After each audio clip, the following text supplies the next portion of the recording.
was the Czechs, which was the GDU, which was the Extraordinary Commission for Struggle Against Counter-Revolution, Sabotage, and Speculation. That is from the Gulag Archipelago. You may be familiar with a fellow named Ibram X. Kendi.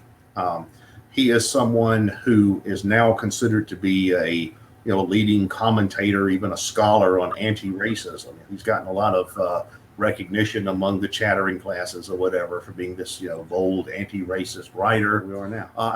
But in one of Ibram X. Kendi's books, he outlines what kind of governmental system he wants. And he argues that the highest body of government should be what he calls the Department of Anti-Racism.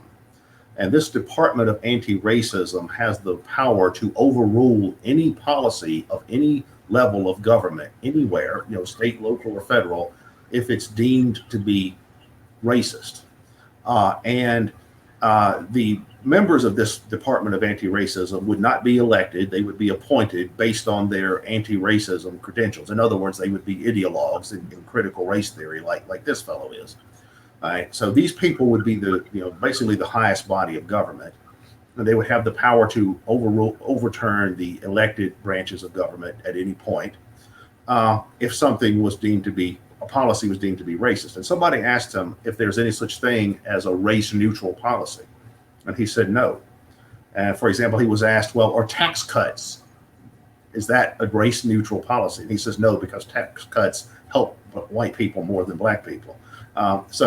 This guy's idea of what the state should be is basically identical to the Ayatollah Khomeini's idea of the Council of Guardians, where the highest body of government is like a council of Islamic scholars who are, from the correct sectarian tendencies, who basically, and still today in Iran, have the policy to overrule virtually any policy that the secular government, even the president, enacts. Also, another thing it reminded me of was the late Dr. William Pierce, who was the author of the Turner Diaries. He was an American neo-Nazi leader.